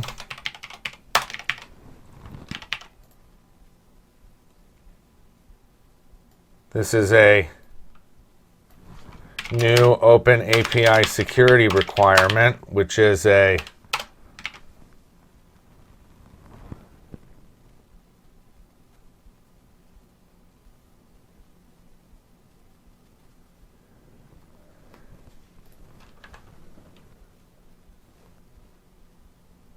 this is inheriting from this. So we should just be able to do that, right?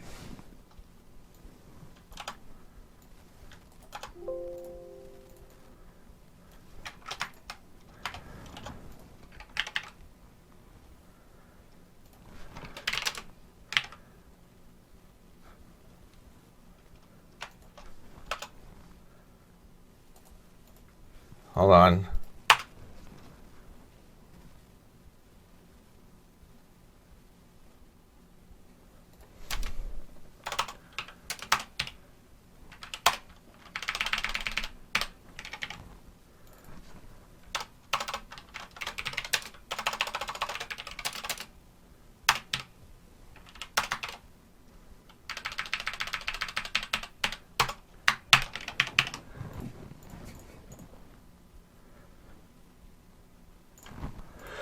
So we want to do an open API security requirement. So we're going to say something like that.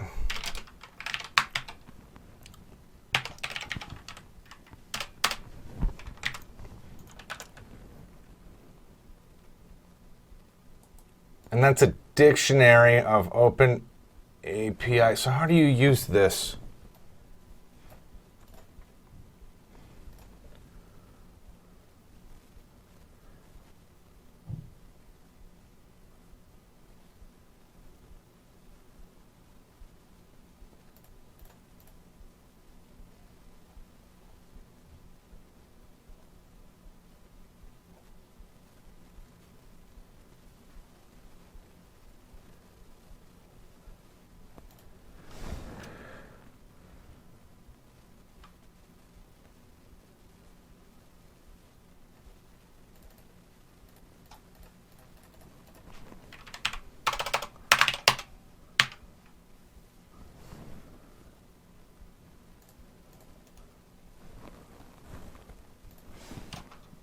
Just trying to figure this out.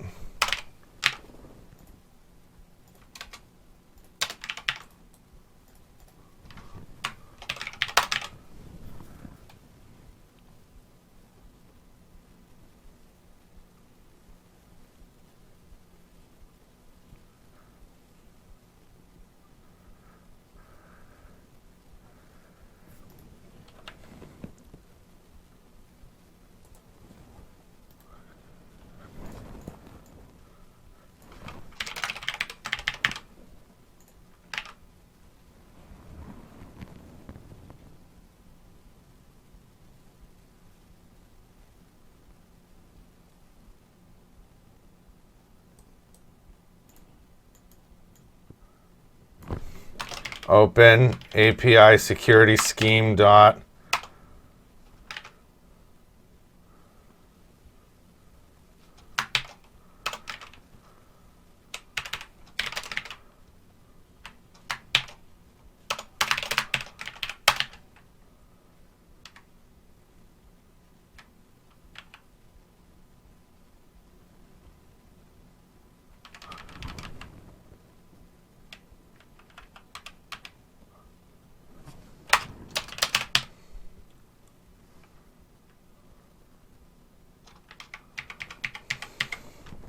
So let's look for an example of this.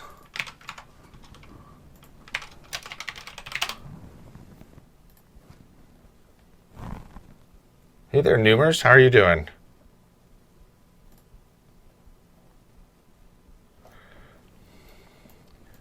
Hey, this says that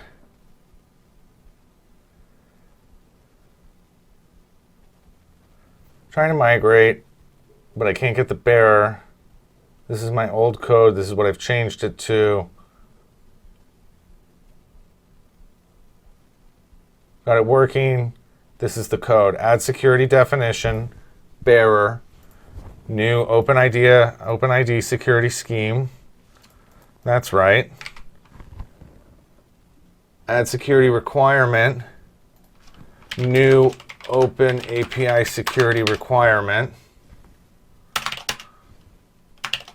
which is a new open API security scheme, which has a reference here.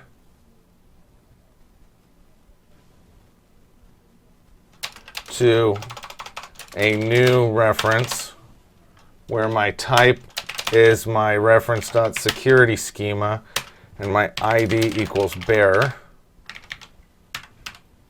And then we want to say my schema equals OAuth 2. My name equals bearer. And my in is my header.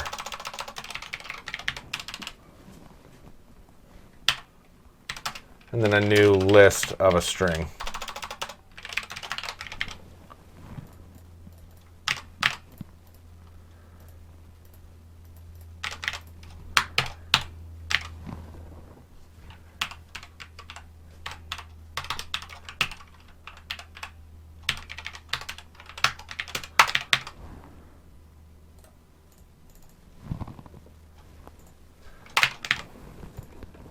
Like that.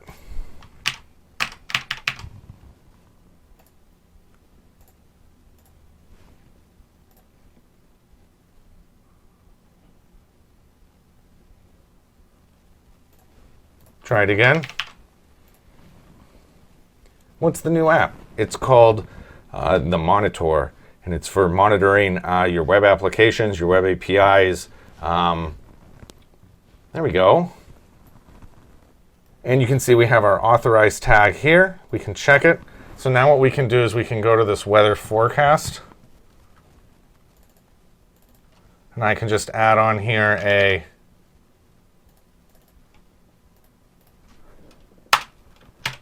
authorize.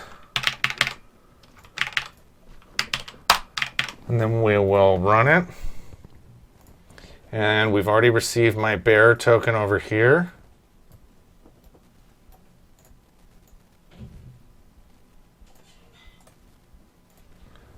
So when we try to get this, it should tell me not authorized, 401.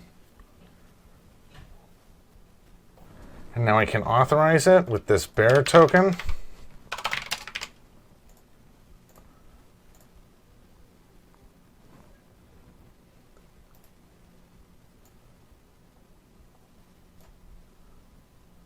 Interesting. Didn't exactly take it there.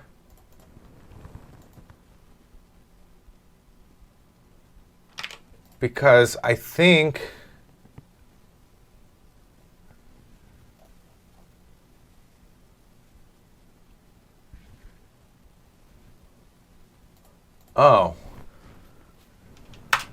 app.use authentication.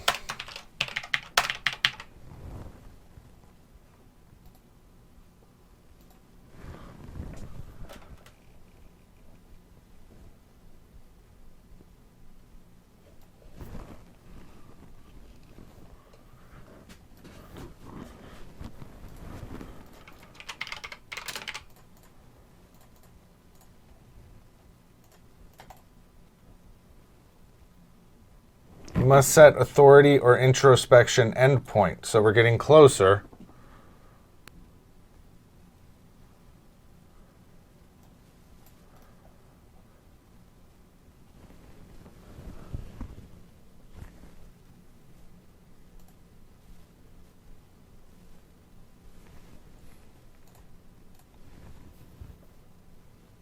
We're very close now, just another second.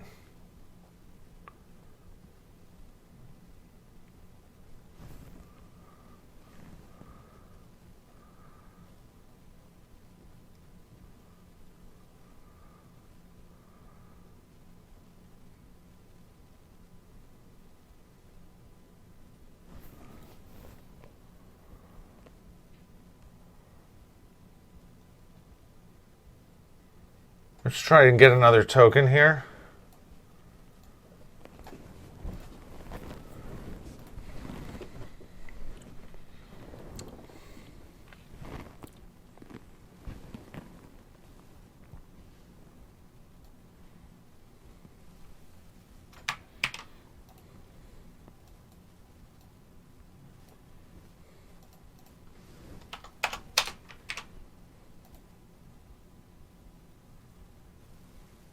Status 200, and now it's working. That was rough. Okay, let's just fix our web API now.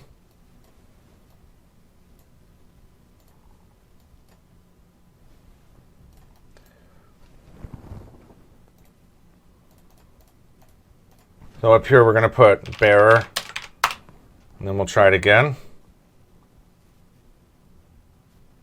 It says invalid token.